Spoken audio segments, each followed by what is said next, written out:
I hand over to Isabel to lead us on tonight's conversation. Thank you.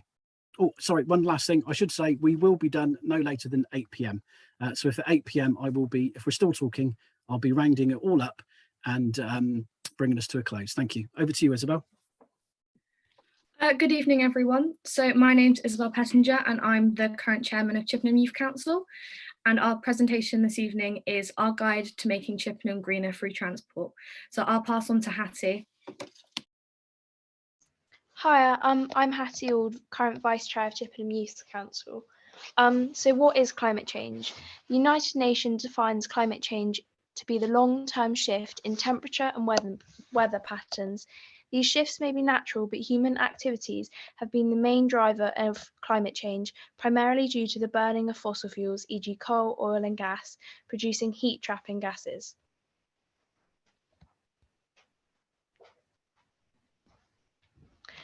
So what are the youth views on climate change? 68% of students want to learn more about the environment.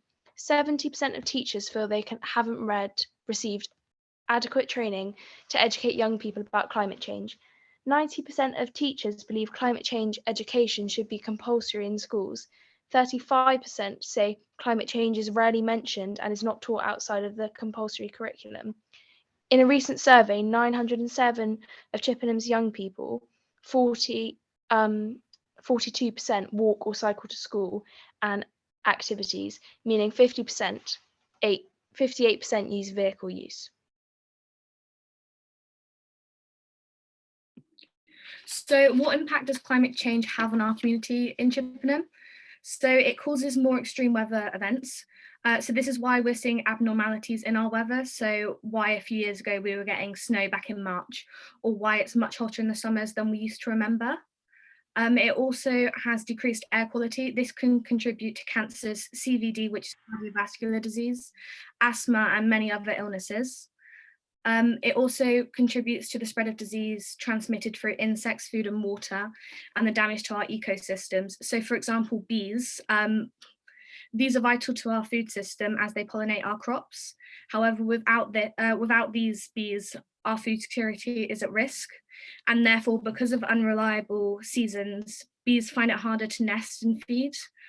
And therefore we're less likely to be able to pollinate our crops, and therefore our food security is at danger, and this will have an impact on us within Chippenham and other individuals. And then this all simultaneously has an impact on our health and well-being while climate change continues to be an issue. Hello everyone. So although Wiltshire is below the national average for carbon dioxide emissions, the government still advises that nobody can afford to get complacent. Wiltshire as a whole county, excluding Swindon, emitted 0.8 kilotons of carbon dioxide last year, which is quite below the national average, so we are fortunate. This is because Wiltshire is primarily a countryside region, so there are limited sources of carbon dioxide. These statistics do not include Swindon, which emitted 4.4 kilotons of carbon dioxide last year, slightly above the national average for a major town or city. This is caused mostly by people driving around in Swindon due to the spread of schools and housing estates and the manufacturing industries, which are also based in Swindon. These emissions for Wiltshire mean that there is very little risk to Wiltshire civilians as a whole, although it will still affect the wider carbon dioxide emissions of the UK.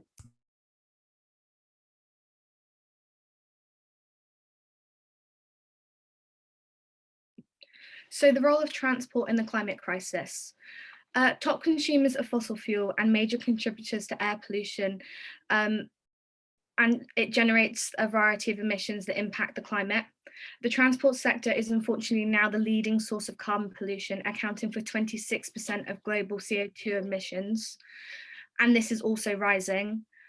Transport relies significantly on oil, which is a major source of our air pollution, such as the ozone layer, nitrous oxides. And then our Deputy Executive Secretary of the UN Climate Change mention that we urgently need sustainable and clean transport systems. So it's being seen within our community and within our world that we need to make this change, and it'd be great as within Chippenham to make an impact. And then we're also aware that without serious action, direct transport carbon emissions could double by 2050, and they're already high enough, so doubling would have detrimental impacts to our community and our society.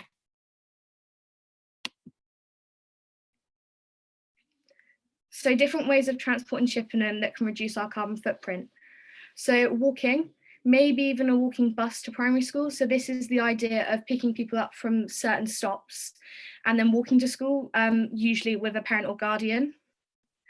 Cycling or scootering, school coaches or buses, and then car sharing. So instead of being driven in separately by a parent, maybe arranging with a couple of friends for a parent to drive all of them in one car to school and then switch over, as this will reduce carbon emissions and reduce the amount of cars that we're having in specific places. This would be a great chance to encourage some of your friends to get involved too and recognise that we're in crisis with the climate. So other ways to make transport more sustainable in Chippenham. So we can stop idling. Idling is when you stop in a position, but you don't turn off your vehicle. So this is when you drop off at schools and you don't turn off your vehicle. So it's still like emitting the same carbon and carbon monoxide and carbon dioxide that it usually would if your car was driving. So idling emits 20 times more pollution than a vehicle traveling at 32 miles per hour. That is significantly more than we want. E-vehicles are quite good as these reduce sustainable zero running emissions and they're cheaper to run.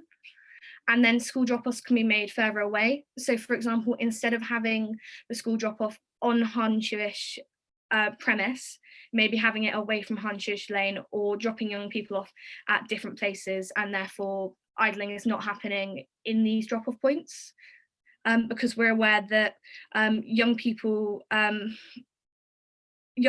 have are disproportionately affected by emissions around schools. And then an example of idling is the idea that in Cown, they have, around their schools, they have no idling signs.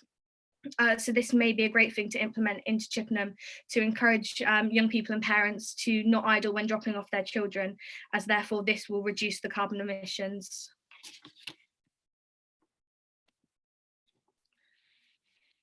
So what difference will I make if I insert a different mode of transport instead of driving to school instead? This will lower pollution levels, decreasing environmental damage to our community and increasing air quality. This will have a positive impact on climate change within Chippenham that we can implement ourselves. Not only will it have an impact on climate change in our community's carbon footprint, but it will also have a positive impact on our well-being and physical health. So we'll be able to breathe better, we'll be moving more, which contribute to not only the endorphins, but also your physical health. And these will also lower allergy symptoms, because we're aware that with carbon emissions and emissions in general, these heighten allergy symptoms, and also without them we'll be reducing the chance of disease.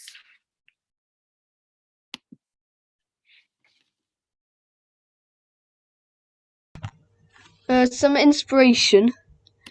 Denmark is a bicycling nation, and there is a €133 million project designed to improve conditions for cyclists and their commute. There are now over 11,000 kilometres of cycle routes in the country. Highly affordable public transport in Hong Kong. Over 90% of journeys are by public transport, which is the highest rate in the world.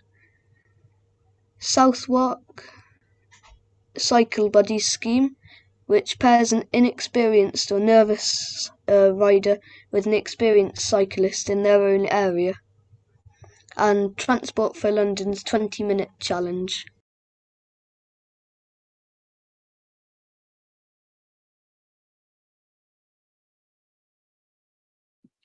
Thank you for listening to our presentation. We'd love to answer any questions that you may have.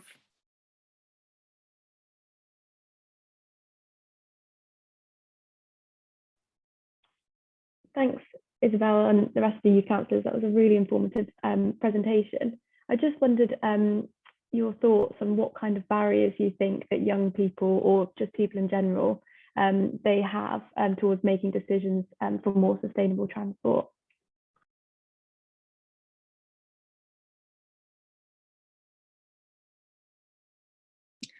I feel like for young people that don't live in Chippenham but go to school within Chippenham, one of the barriers that may be most significant is the price of transport. So we're beginning to see that the price of trains and the price of buses and stuff is beginning to increase, and therefore that has the physical barrier, because it may be cheaper if a parent is also driving in the same direction to take a child to school, and therefore it may be something to look at. Reducing the price of public transport, or maybe having like deals and discounts for students that are more significant, that they will recognise and prefer over being driven. Thank you. Yeah, that's a really interesting point. I think another barrier may be the fact that they may just not be bothered, because I know a lot of my friends personally live in like Pewsham or other areas of Chippenham away from the school that I attend. And so it would take them like a 45 to an hour walk, minute that is, compared to getting dropped off by a parent. So maybe cycling would be a better alternative for people that live further away.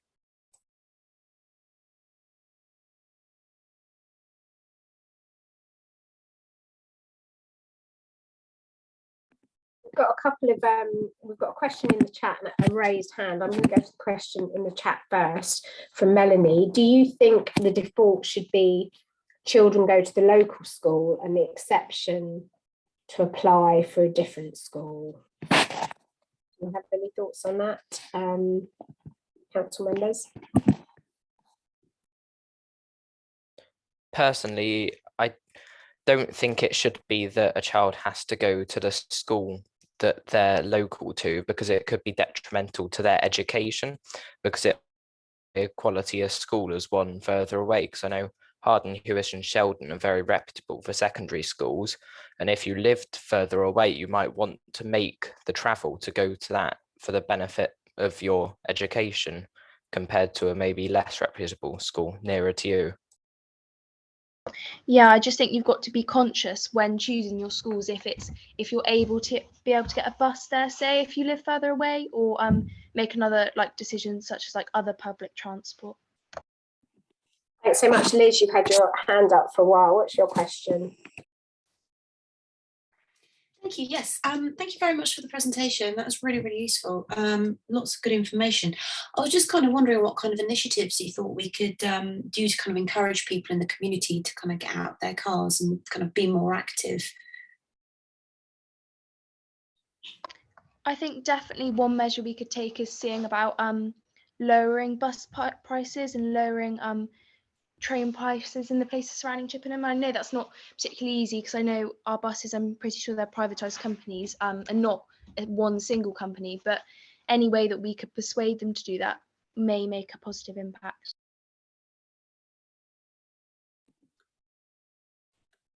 I'm going to raise my hand and ask a question. I was just interested in, you're all so passionate and well informed about the issue of climate change and things that you can do about it. What was it that persuaded you to get interested and involved in this kind of issue? Just thinking about ways of engaging other young people, and what was persuasive for all of you?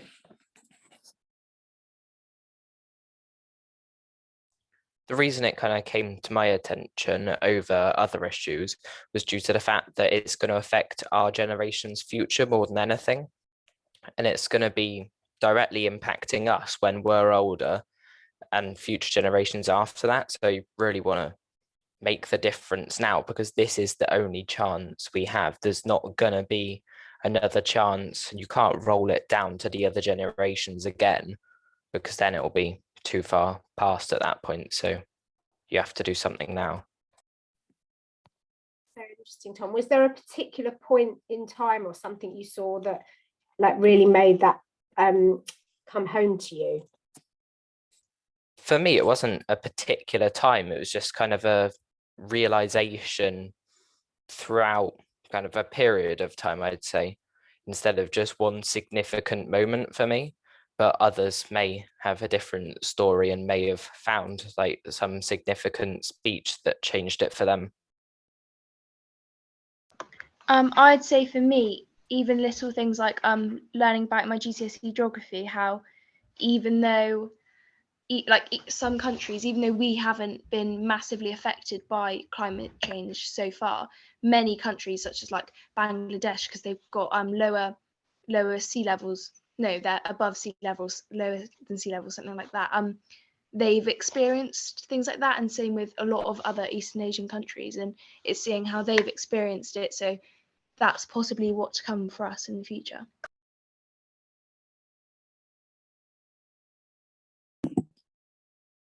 Anybody else want to share their story? I feel like as a young person, I've always been quite passionate about the environment, and I do like label myself as an environmentalist. But it's also the idea of being drip fed by the media.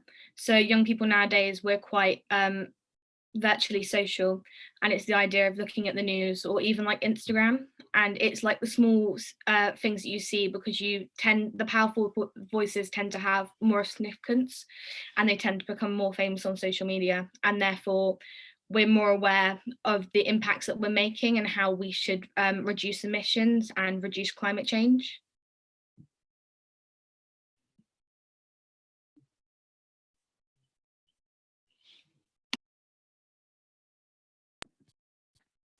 Any other questions? So, Kerry, if I'll ask one if that's okay, because being a parent of 2 children in Chippenham, and I unfortunately don't live in Chippenham currently, so we have to commute in. But I just wondered what the youth council members, so I'm thinking more the secondary schools here.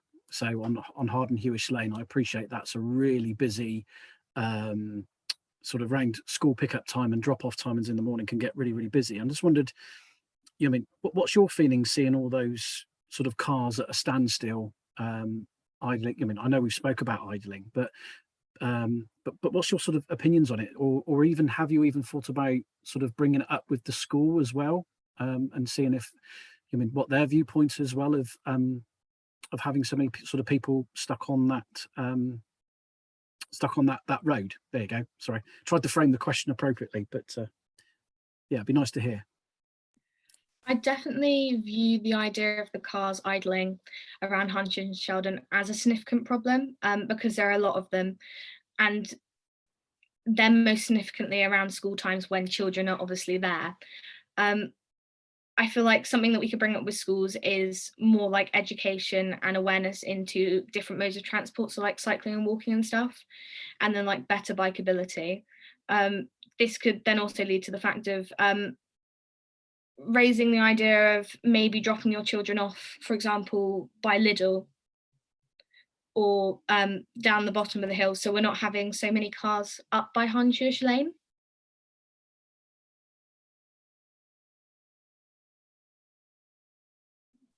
Really good point, is because I would say as well, as personally as parents, we actually drop my eldest boy. We don't actually, I mean, unless we're running late, we try not to go anywhere near Harden Hewish Lane because it is such a choke point. But we do try to drop my eldest son further away from school, where he meets up with his friends and then walks into school. So, but it is interesting. Thank you.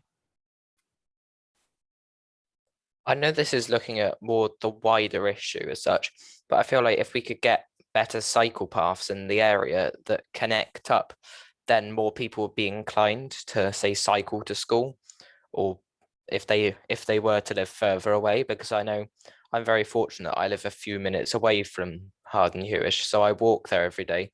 But I know there's a lot of people that do live further away, and so that wouldn't be as convenient for them. So if, like, something such as better cycle paths could maybe make them more inclined to use a more sustainable transport method.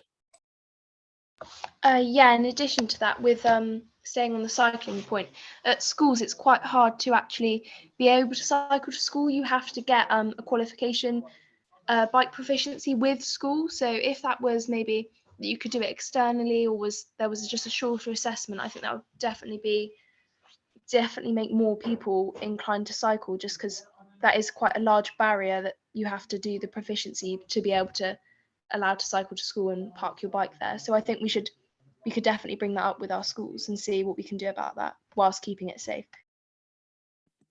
And another question from Melanie in the chat, will changing the speed limit to 20 miles an hour in Chippenham help?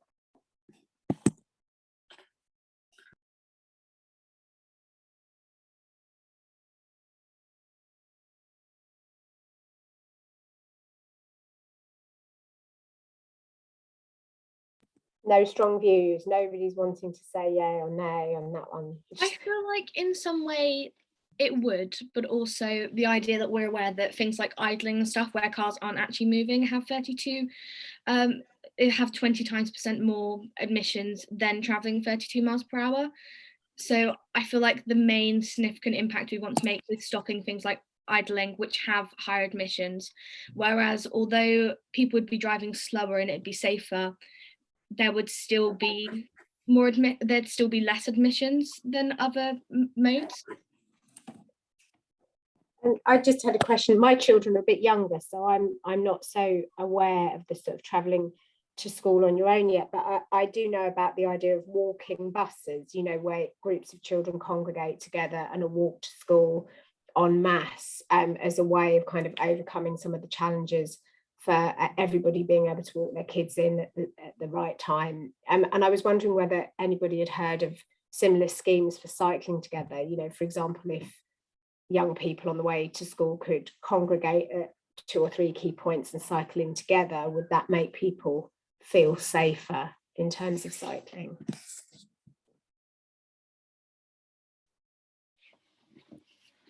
I definitely believe so, yes.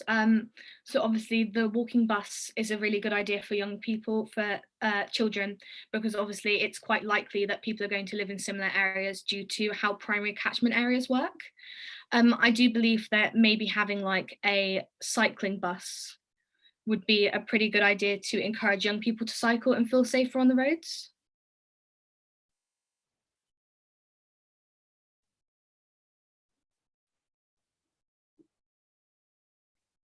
I don't know who went first, so I'm gonna go to Matthew's question in the chat and then to Liz.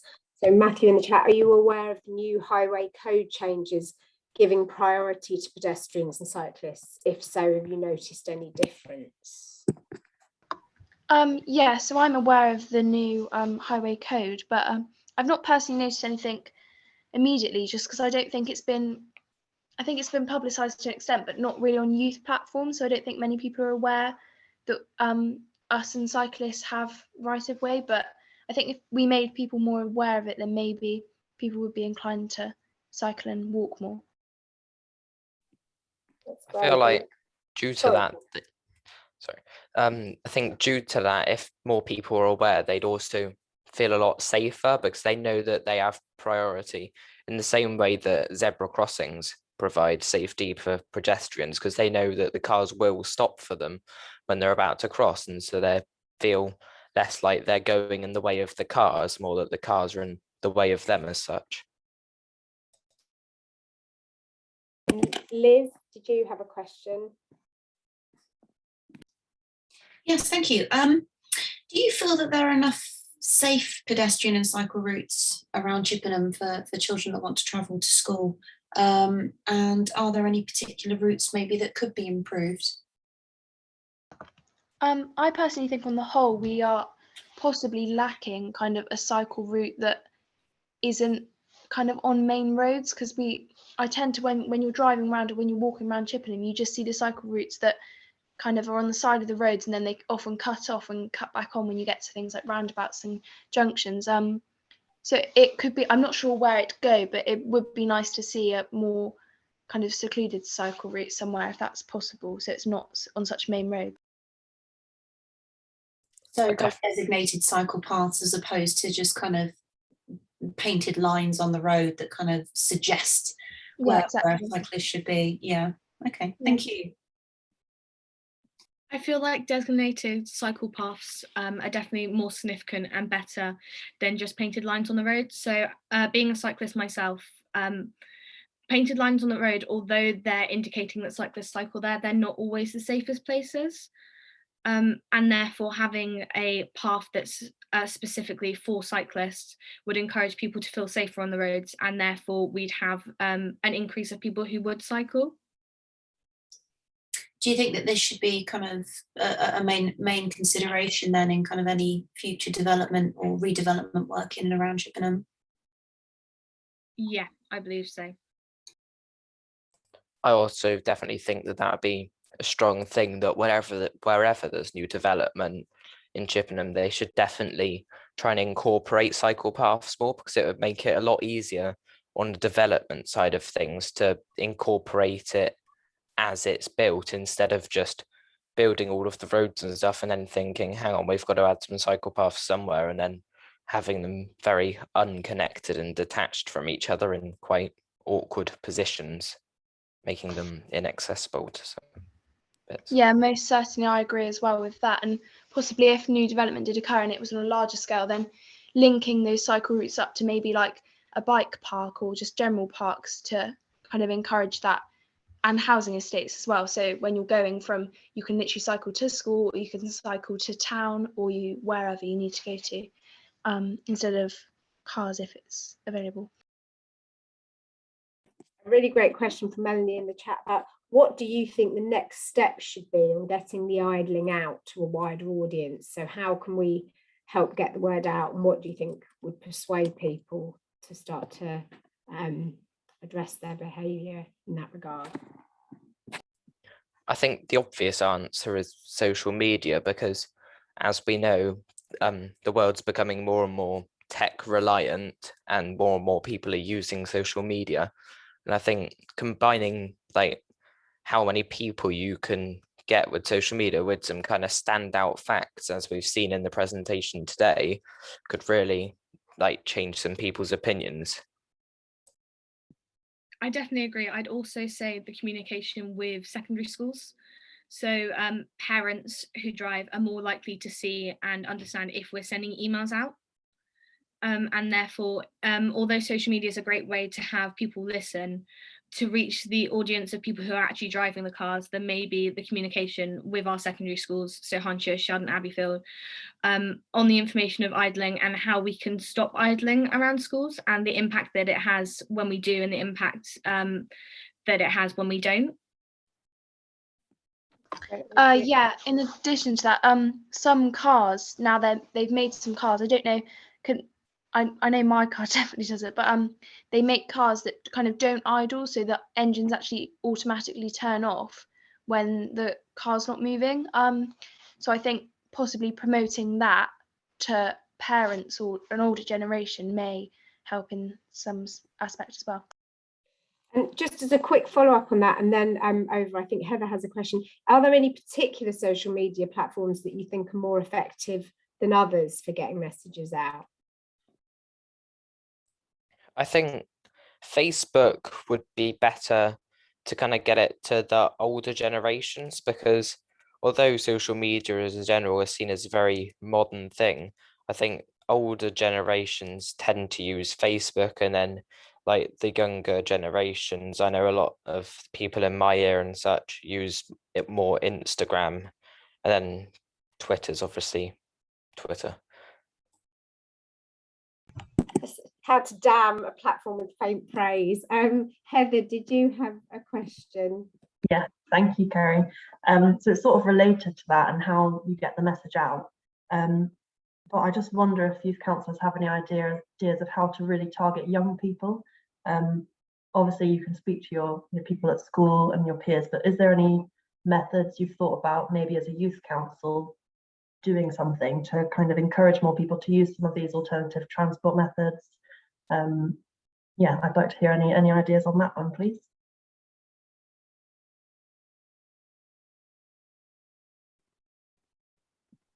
I'd say definitely the communication with schools. So maybe like doing assemblies and stuff for young people, or making videos that young people can watch in tutor times and stuff. Also maybe the idea of campaigning. So not like your regular campaign, but just like using it as a way to bring awareness to other modes of transport in Chippenham. Also, I think posters are quite effective if you just put them around the place. and people just see them as they're going around normally.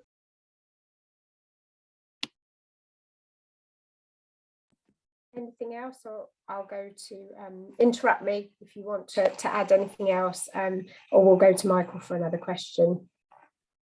No, I think that's you then, Michael. Thank you, Kerry. I was just wondering, Youth Council, you had some really good, what's the word? Earlier on in your presentation, like some inspiration comments from sort of other countries and from other parts of the UK. I just wondered if money or sort of planning law or anything wasn't a barrier, what would you like to see, say, come to Chippenham? If there was no barriers at all, what would be like the one thing that you would love to see? Thank you. For me, it would be absolutely lots more cycle paths, more kind of separated from the roads, as was talked about earlier, instead of just lines. I've seen when I've been lucky enough to go to Amsterdam, they have like separating walls that separate the cycle paths from roads, and they have, if anything, more cycle paths than roads, because it is the predominant mode of travel there.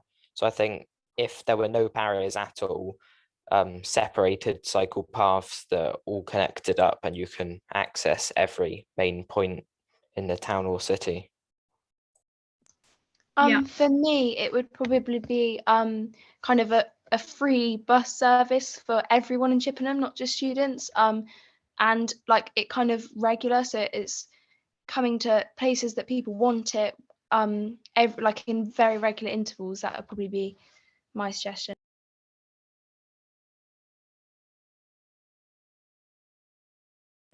Anybody else? If one comes to you, I'm going to read a couple of comments out in the chat while you keep thinking, and then just stick your hand up and we'll hear your ideas for if anything was possible. So Melanie made the suggestion about maybe videos showing cars idling outside the schools with the number plates blanked out, as a way of sort of showing how much of a problem it is. And John, our mayor, was commenting on how the need for better cycleways and walking routes is going to be part of the Chippenham neighbourhood plan, and that will soon go out to public consultation, and just a call for the Youth Council to respond to that and to get your comments, your excellent comments from tonight into that plan. Melanie, again, Great Mead in Chippenham is good with hedges between the cycle path and road. And Karen, not related to transport, it was recently highlighted to her that 16 to 25-year-old males are a significant segment of the population that contribute to litter. Does the Youth Council have any ideas on how to target that group specifically? So sort of insights into what is influential to 16 to 25-year-old males, and any other suggestions about, what you would like to see differently in Chippenham if money and so on was no object. I think answering the question about the 16 to 25-year-old males is, unfortunately, there are large kind of groups of unsocial people that do like to litter a lot, and they kind of don't want to be told what to do as such, and so they're almost trying to use this littering to almost defy the government and defy the rules as such, because I know there are quite a few males of that age that just their main aim is to defy the rules and as such. So yeah.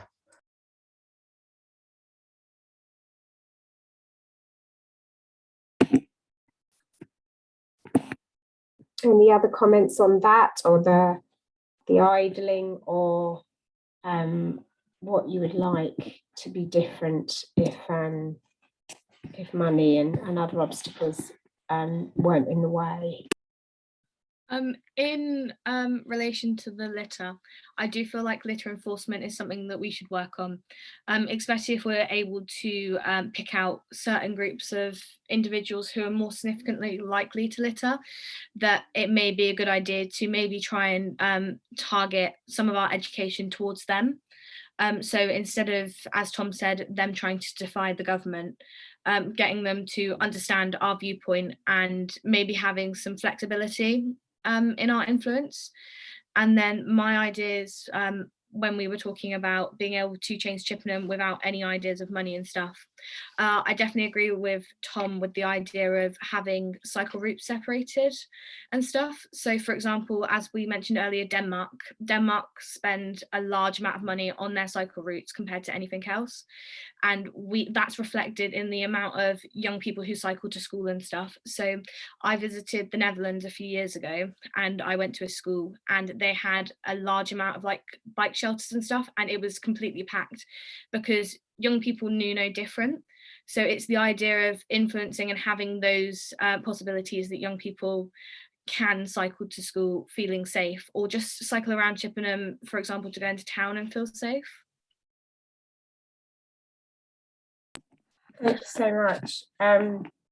Melanie's just commented about the area board having funded litter picking kits for primary schools, and the need to publicise that kind of thing as good news, and maybe positive reinforcement there. Any other comments on anything else that's been discussed, or any other questions? I definitely feel like the litter picking enforcement in primary schools is a brilliant idea. However, maybe the idea of rolling it out to secondary schools and stuff as well. So young people are more likely to listen to what they're being told, whereas for young people our age, so like teenagers and stuff, maybe having something like that would influence them to do litter picks and things. And a bit of competition as well, you know, maybe it can be good for as people, well, at all ages. Another comment from Matthew on how Wiltshire Council have implemented a non-idling sign trial for road work, specifically in Carn, and that has been a consideration to request within Chippenham. And even though it's currently only for roadworks, it could be a good way of introducing the idea of no idling to Chippenham.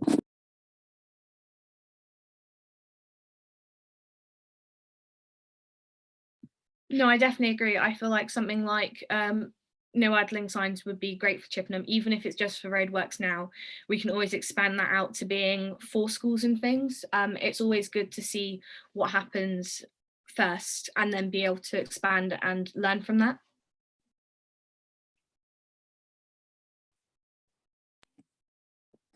Anything else? Any more yellow hands? Any more questions in the chat? Can't see anything, Michael. Oh, Michael, I can see you, in fact. There we go. Thank you, Kerry. No, it just come to mind, Youth Council. If things like no idling signs or better cycle, I mean, like we've already sort of said, just like we brought all these things to Chippenham. If your parents were still idling the cars and things like that, would you challenge them? Thank you. So I can't speak from a parent perspective because my family don't actually own a car and we don't drive. But a lot of the times where my aunt has dropped us off at school, because I have younger cousins who also go to the same secondary school as me, my aunt has idled a couple of times, and I would speak about it and talk about the fact that it wasn't good for emissions and things. And therefore, I do believe that it would be good to challenge parents who may be idling, if that makes any sense. I personally think that the word challenge shouldn't be used as much, because I feel like a lot of parents idling would do it because they are not really aware of kind of the impacts that it would be. And it's not that they're trying to purposely do something bad for the environment, more such that they don't realize like the significance of just sitting around in the car whilst it's on for a few minutes every day. And then if everybody does that, and then that adds up over the days, I think just simply informing them would change a lot of people's views on it. And then just making that simple change would really have a big impact. That's a really important point. Thank you. So the difference between challenge and awareness raising. I definitely agree that it should be about education first, and then if adults and stuff aren't listening to that, then maybe the idea of challenging them, but definitely education first and seeing where that takes us. Especially as the parents are probably just trying to do the right thing, getting their children to school on time.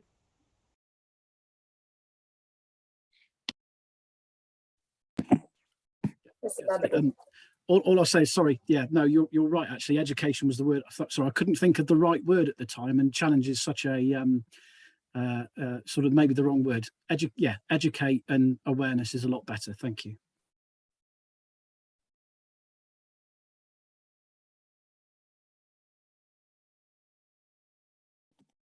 I can't see any more questions or comments, but I would just like to add, like I've played this role on several of these meetings now, and this has been like a really good and lively discussion, hearing from lots of different perspectives and voices.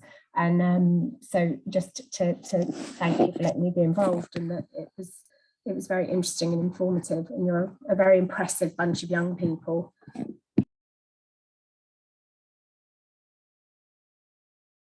Thank you.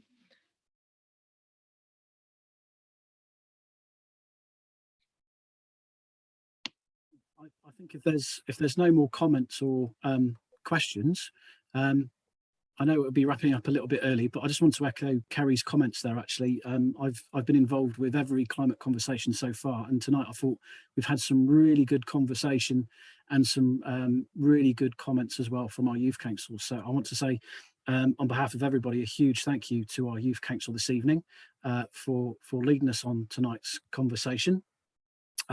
Also want to say thank you to everybody who's given up their evening tonight to be involved with tonight's climate conversation. And just to let you know two things, if you know of anyone that might be interested in joining our youth council, you can join at any time. The details are on the screen in front of you. Please share it. Alternatively, you can go to the Town Council website. And also just to let everybody know, our next climate conversation is taking place on the 23rd of February at the same time of 7 o'clock, which will be led by Councillor Nick Murray on electric vehicles. So we do hope to see you then. The Eventbrite links for those will be shared around shortly. But other than that, I'd like to say thank you very much for coming this evening. Enjoy the rest of your evening. Take care and see you soon. Thank you very much. Bye-bye. Thank you.